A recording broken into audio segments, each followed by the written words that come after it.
A major exercise being planned to test safety and other protocols at the Grantley Adams International Airport. Barbados, one of the first Caribbean countries to be reviewed as the World Bank prepares to launch a new business readiness report.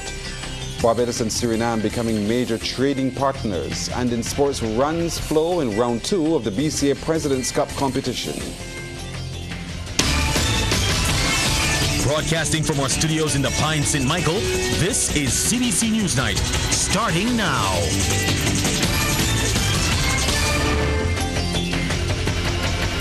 Good evening, I'm Pearson Bowen. Do not be alarmed if you hear sirens and see emergency vehicles heading to the Grantley Adams International Airport sometime next month. That's because it could be a simulation exercise. It's aimed at beefing up security and safety protocols and to ensure the airport continues to comply with a number of international standards and regulatory requirements. Working in conjunction with the Department of Emergency Management, the exercise, known as a full-scale exercise or FTX, is planned for a date in October that is deliberately not being disclosed. That is to ensure its integrity and authenticity and to adequately test the response systems of the airport and other entities. This was revealed during a press conference where Chief Executive Officer of Guyana Inc., Hadley Bourne, stressed that the safety and security of passengers, staff and stakeholders of the airport is of paramount importance. Periodically, it is essential, but also mandatory from a regulatory perspective, to conduct these exercises to evaluate and enhance our preparedness should such incidents or disasters occur. In recent years, we have not undertaken such activities as our emergency response have been actively engaged in real-life scenarios. As recognized with the unforeseen events due to the passage of Hurricane Elsa, the freak storm, and most of you still have a pretty vivid memory of the ash situation. He reiterated the exercise will be a simulation, but noted it could be some impact on traffic flows at the time that it occurs. Acknowledging that all of the island's emergency service providers will be taking part, he's also urged members of the public not to be alarmed when it happens. I stress on that because I'm well aware of previous exercises that would have caused significant disruption in the country, so I'm emphasizing that it's a simulation and it's just to test our preparedness. Captain Robert Herold of the Department of Emergency Management sought to further explain what might happen during the simulation exercise. Disruption would really include or be limited, I want to use this word guardedly, limited to emergency response agencies making their way towards the incident site. Activities at the incident site, and the site is almost like a confined area, not to disclose the location, but it's almost like a confined area, so it is not expected for too many persons to be in and around the area, and if they are, to evacuate them or to move them out of the area would not be challenging, but it will be in an area that normally has heightened activity, and the intent is to be able to test the resolve of the Grantley Adams International Airport to respond to an incident within the airdrome. Well, the public is advised that should an authentic emergency occur at the same time, the exercise will be promptly halted. Additionally, any communications about genuine emergencies will be promptly marked with no duff to indicate that it is not a drill. Barbados is among the first 2 Caribbean countries up for review come 2024 as the World Bank prepares to issue its new Business Ready, Be Ready report. The other is Jamaica. Be Ready, which will focus on the business systems of up to 180 countries, replaces the former Doing Business report.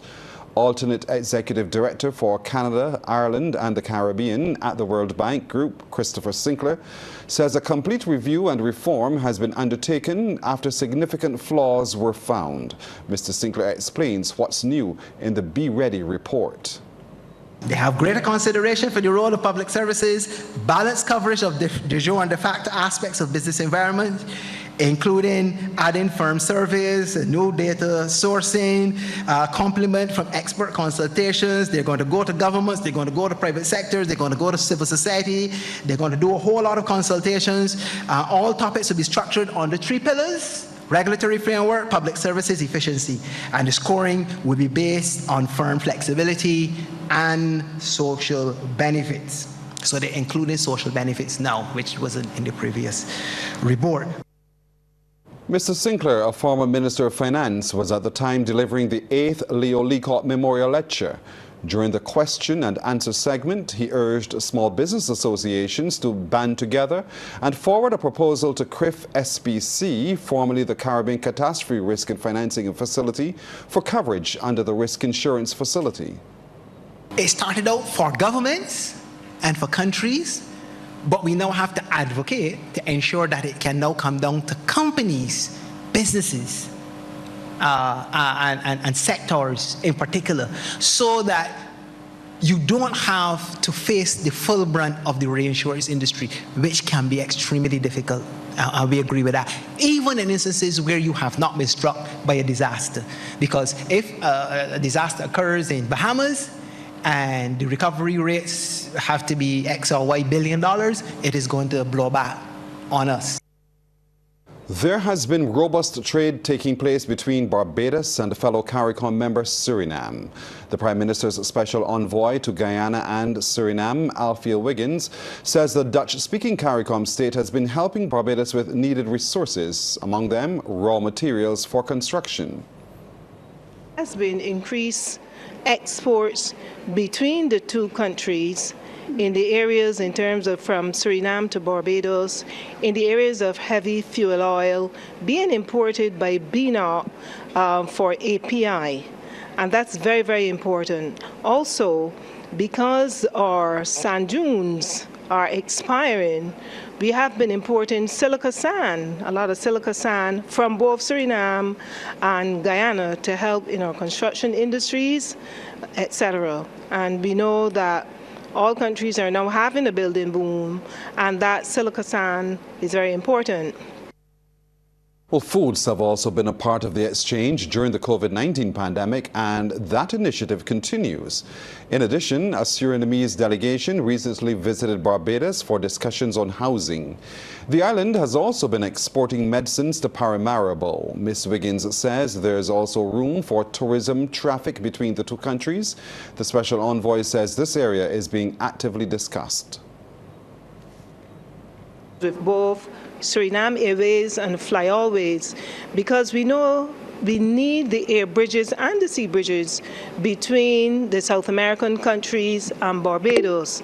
In terms of Suriname Airways, they're looking at flying from Suriname to Guyana to Barbados, Barbados, Guyana, Suriname.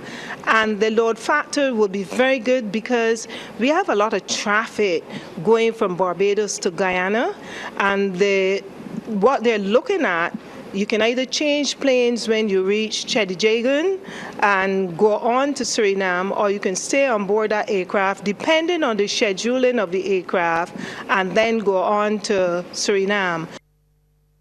The Parliamentary Reform Commission is breaking new ground with a proposed exclusive youth forum. For more on what's being planned, we are joined now by one of the commissioners, Dr. William Chandler. Dr. Chandler, good evening to you. Good evening. Thank you for having me here. You're welcome. Can you tell us what about this forum, more about it, and explain why you're targeting the youth? Well, the Youth Forum is one of the town halls, and we wanted to target the youth because obviously the youth are the future. And we're looking far into the future in terms of Parliament. It's not every day that you have parliamentary reform. We have constitutional reform going on. We have various things. And when it comes to parliamentary reform, we're speaking about the parliamentary system of government. That entails the office of the president, the parliament as an institution, its relationship with cabinet. As you know, cabinet is one of those institutions that actually arises from parliament right now. There's the electoral system, etc. And what I like to think about all the time is the fact that people who are in third form today will be able to vote in the next election. So when you really think about that, and you think about how generations actually progress, you have to engage the youth. If you're not engaging the youth, you're actually wasting time, because they're the ones who are going to be participating in the system going forward, and they're the ones who are going to be manning the system in the near future. Until now, are you seeing much involvement by the youth? And if you have, what are some of the things that they are putting to the commission? We are getting immense participation from the youth, to the point that the political science department of the Barbados Community College reached out to us asking us for a specific meeting, which is actually coming up on October 9th. So the meeting this Saturday at the Daphne Joseph Hackett Theatre in Queen's Park is a historic meeting. I've been told that it's actually the first time that a commission of inquiry is going to be meeting with the youth of Barbados in this way. An official inquiry into the parliamentary system is going on, and we're meeting with every organization that we have been able to find. We've invited them, individual youth, whoever we could find, and we've been able to say to them, look, we want to meet at this date. We want to have you put all of your ideas on the table. Everything that you've heard people speak about at the various town halls, you can speak about everything that comes to mind. You can speak about, reach out to us even before that time comes and ask us if this is part of the parliamentary system, etc. We've been doing a lot of explanation. Young people have been writing in. They've been sending emails. They've been actually approaching various members of the commission about asking how they can participate. And we already had on the table that we were going to do the youth town hall. So this for sure is going to be one of the premier events for us. We anticipate that it'll probably be the biggest town hall we've had so far. So just so we're clear, when is it? What time does it start? So this Saturday coming, Daphne Joseph Hackett Theatre, Queen's Park, it's 10 o'clock. It ends at around 1 o'clock. So this coming Saturday, the Daphne Joseph Hackett Theatre at 10 in the morning. We want to see as many young people come out to lend their comments to this commission inquiry. Thank you so very much for joining us, Dr. William Chandler. You're welcome to have a most salubrious night. We'll take a break here, but coming up, an increasing amount of people are now taking advantage of local mental health care. Barbados has seen an exponential increase in the number of people accessing the island's mental health services. That's according to Minister of Health and Wellness, Dr. the Most Honorable Jerome Walcott, who says this has been evident after the COVID-19 pandemic. He spoke about the development at a Pan American Health Organization meeting in Washington, D.C. Participants have been discussing a PAHO report on the strategy for improving mental health and suicide prevention in the Americas. Dr. Walcott told the forum decisive action is required to address the issue. Barbados firmly believes that investing in community-based mental health services is critical to a modern mental health approach in which mental health services are delivered in the community where people live, work, and play. We have therefore taken the decision to increase the community-based mental health practitioners, including the hiring of psychiatrists, psychologists, and counselors, so as to broaden our intervention base. Further, the Government of Barbados, in collaboration with PAHO, has embarked on several initiatives with a view to strengthening our national mental health services. Water woes are a thing of the past for farmers in the Ministry of Agriculture's Farmers Empowerment and Entrepreneurship Drive. This from Minister of Agriculture, Food and Nutritional Security, Indar Ware, who says water tankers from the Barbados Water Authority have been deployed in some areas. He says the farmers at Mount Poyer, St. Lucie are producing, and attention has been turned to the development at Lears. Generally speaking, the farmers who are really sticking to it and giving it their best effort are seeing the results. We do have some instances where we have assigned land to people, but they have not yet started producing, either because they're found employment or because they can't commit the time anymore. And therefore, we are transitioning those lands either to people who are producing or people who are interested in coming into the program. The minister says greenhouses are already in place and more are in the works. I want us to move some of them also to the technology-driven agriculture, where they're using growing systems that allow for them to control the lighting, control the temperatures, etc. And use a hydroponic system that the water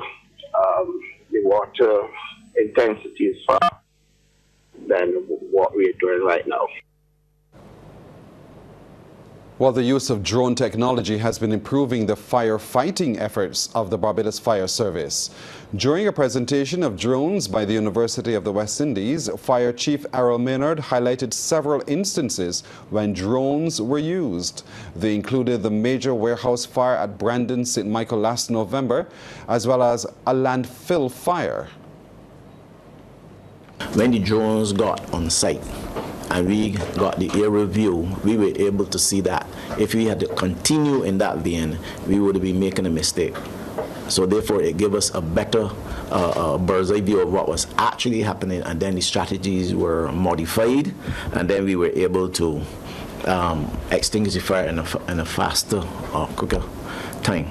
We also use the drone technology in the Bridgetown port. We had a hazmat situation, and normally we would have to send in individuals into that situation, have to put on hazmat suits. We were able to use the drones to go in, take the footage, and they'd be able to tell us live what was happening, and the decision was easily made. Sports Night, brought to you with the compliments of Great Health Works, agents for Omega XL. Time for us now to head over and join Damien Best for tonight's look at sports. Damien, good evening. Good evening to you, Pearson. Good evening to our viewers and listeners. Some cricket news first up. A magnificent unbeaten century from opener Zachary McCaskey propels the Garfield Sobers Giants to a narrow one-wicket victory over the Sir Wesley Hall Chiefs in round 2 of the BCA Legends Cup today at Desmond Haynes Oval. Winning the toss and electing to bat first, a brilliant 100 from Rivaldo Clark actually helped the Chiefs to 327 for 9 in their allotted 50 overs. Clark and Teron Gibson shared in a 114-run partnership. CBC's Anna Margaret Ridge-Boyce reports on that innings. BCA Legends Cup action at the Desmond Haynes Oval. Teron Gibson is the batsman, Javad Lee caught the bowler, and this one is slapped away to the ropes for 4 runs. A few deliveries later, Lee caught to Gibson again. He patiently waits on it and goes over the top for a maximum. The new bowler, Keemar Stewart, to Gibson. Outside the off stump, that's a lovely shot. And it races away to the fence for another boundary. Leacock returns to the attack now to Rivaldo Clark, and he's hit through the onside. Spinner Joshua Bishop delivers to Gibson, and he launches it away. That's a big 6. Brings up a well-deserved half-century, 184 for 3. Clark was also enjoying the spinners. In comes Antonio Morris, and he charges down the wicket. That's 4 more. Gibson moved to 58 in brilliant fashion, pulling over mid-wicket for a massive 6, 198 for 3. However, the breakthrough finally came for the Giants. Bishop to Gibson, pitch in line, appeals for LBW and is given. 114-run partnership between Gibson and Clark comes to an end, 198 for 4. That brought Rashawn Gibson to the middle, and the very first ball from Bishop is smashed away, straight down the ground, leaving our cameraman to retrieve it. Well, Williams had no choice but to depart the next ball, looking to go big again, but instead is caught at deep mid-wicket by Kadeem Allen off the bowling of Bishop. The wickets began to fall for the Giants at this stage. Matthew Jones mistimed this shot and gives Bishop an easy catch, 203 for 6. Clark, already reaching his half-century, decides to put on a clinic, folks, dispatching Jair McAllister. That's another 4. McAllister to Clark again, different shot, same result, boundary after boundary. Clark was definitely having a field day with the bowling, hitting Morris for another 4, 239 for 6. Sensing that his century was near, Clark went into an aggressive mode, tugging McAllister to mid-wicket, 244 for 4. McAllister again to Clark, through the covers, 4 runs. Well, Clark was loving it, and McAllister opts for the short ball on this occasion, but look at this hook shot, absolutely fantastic. He moves to 92. The Chiefs, 252 for 6. If you thought that was brilliant, Clark takes McAllister to the cleaners, maximum. He brought up the century off Leacock, going for a single and deciding to go back for a second. A masterclass from Clark. He went on to make 137 off 93 balls as his team ended on 327 for 9. Anmar Goodrich Boys, CBC Sports. Thanks, Anmar. In reply, the Giants reached 328 for 9. Zachary McCaskey finished not out on 137 of 129 deliveries. His not included 14 fours and 3 sixes. Zidane Herold backed him up with 44, while Matthew Jones finished with 4 for 24. Meantime, at Windward, Sir Gordon Greenwich Trail Blazers defeated Sir Charles Griffith Titans by 58 runs. The Trail Blazers made 245 all out in 48.5 overs. Demetrius Richards top scored with 62, while Zidane Clark was the pick of the bowlers with figures of 4 for 53. In reply, the Titans were restricted to 187 in 42.3 overs, despite a valiant 92 from skipper Jonathan Drakes. Spinner Jamal Warrican, he snapped up 3 for 39. The West Indies women got their tour of Australia off to a winning start with a 4-wicket victory over a New South Wales women squad at Wilson Park today. Karishma Ramharak had the New South Wales ladies in trouble with her off spin, taking 3 for 12 to help restrict the host to 105 for 9 from their 20 overs. Captain Hayley Matthews supported with 2 for 7 from her 2 overs of action. Shemaine Campbell then led the Windies runs chase, posting 33, which included 5 boundaries, while Matthews scored 24. Aliyah Aline was left not out on 19 and Zeta James on 15 as the regional women struggled somewhat, reaching victory at 106 for 6 in 17.5 overs. The first T20 between West Indies and Australia bowls off on Saturday in North Sydney Oval. Barbadians Jack Francis and Ronald Suki King hold the top 2 positions after rounds 7 and 8 were completed today at the Scottish 3-move Drafts Championship in Stonehaven.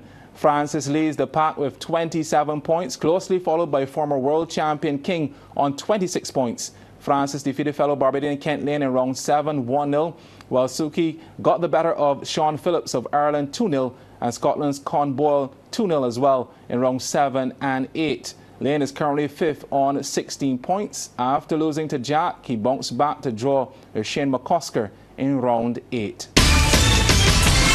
The Business Report, brought to you with the compliments of Republic Bank. We're the one for you.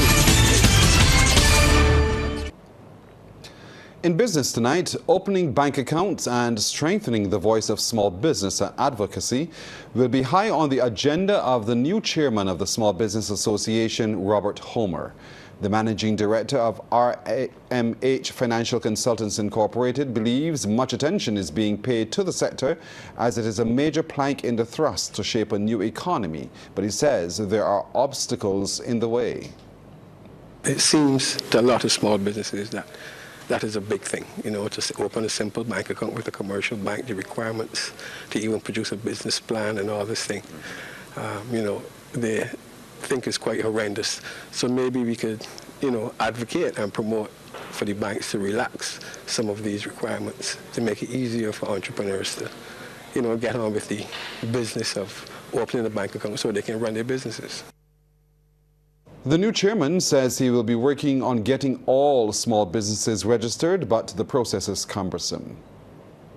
If you have a name where I before E, except after C, and you had an exception, and to get that corrected, it's unbelievable how long it takes just to get an I and an E switch around to correct a name. So something as simple as that should be a phone call and not have to take months to correct. So that's just an area, for example, as to the kind of frustrations that the general public have with the organization that registers businesses. The National Transformation Initiative has been playing its part in the reskilling and retooling of tourism workers since the launch of the Tourism Academy. Tourism workers have been taking advantage of the courses on offer through the US-based open online course provider Coursera. Director Dr. Alison Leacock says tourism is at a juncture now where it has to level up. Excited that the BTMI and the entire Ministry of Tourism decided that the Tourism Academy was going to be an integral part of not just World Tourism Day, but part of the initiative for the industry. And of course, these courses are online and they are part of how every tourism worker in Barbados can upskill. You have, and they have a challenge of catering to leisure travelers as well as digital nomads. So this academy will cover their skills in a range of areas. Second half in sports. Once again, here's Damien Best. Thanks so much, Pearson. Well, development is priority when selecting the West Indies women's squad for international series. That's the word from Windies women's chief selector Anne Brown-John, who was responding to questions about the current squad picked for the Tour of Australia. Brown-John says that while selecting the best possible team for competition is important, it is also vital to expose other players to international cricket. You would notice that our policy over the last couple of series, we have had a policy of, one, looking at our nucleus, some of the senior players that we have, and then also introducing some development players to the team. Because if we don't do that, we will end up in a situation where we have all our senior players going out at the same time and there's no development. So when the selectors sit, we take all of that into consideration, the senior players, the skill level, the development players, etc.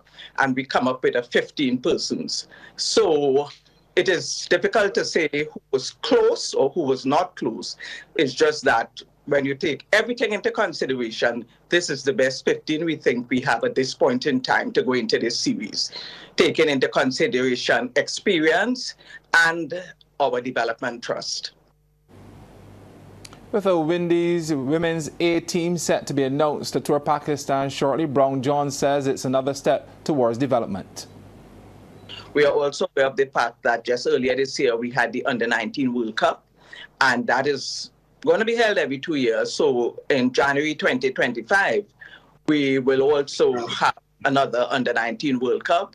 And therefore, in the interim, in this upcoming year, there will be series or camps or other international outings for these young players. So there's a lot of there are a lot of plans in place to make sure that the young players continue to develop and continue to get international experience. Well, President of the Barbados Football Association, Randy Harris, says positive results will not come overnight following a disappointing performance from the senior men's national team in the first round of the 2023-24 CONCACAF Nations League. Playing in Group B, as you remember, of League B, the Tridents suffered a 3-2 defeat at home to Montserrat before being thrashed by Central American counterparts, Nicaragua. You see, I have a vision for football, and my vision does not end in 2023. As I told you, we're putting programs in place. We're trying to build on the development of football in Barbados, and we don't expect results right away. It will take some time to see the fruits of what we are doing. Harris also highlighted the need for more professional players to represent Barbados in international football to help change the fortunes of the national team. And we are playing from the beginning against teams that are fully professionalized. All of their players are playing in professional leagues. We have not reached that stage as yet. And I believe that all of you could understand that there's a difference between an experienced doctor and an intern. And that is what we are doing here at the moment. We are playing interns against specialists, right? So we want to change that around. Obviously, the attitude towards professionalism will start from a young age. And we have recognized that, and that's what we are working to do. Well, next month, Barbados will battle Dominican Republic in a home and away tie in an effort to turn around their fortunes and avoid relegation to League C. On that note, we end tonight's news. Thank you so much for spending your time with us. I'm Pearson Bowen. For the crew, to all of you, good night. By God's will, we'll see you tomorrow.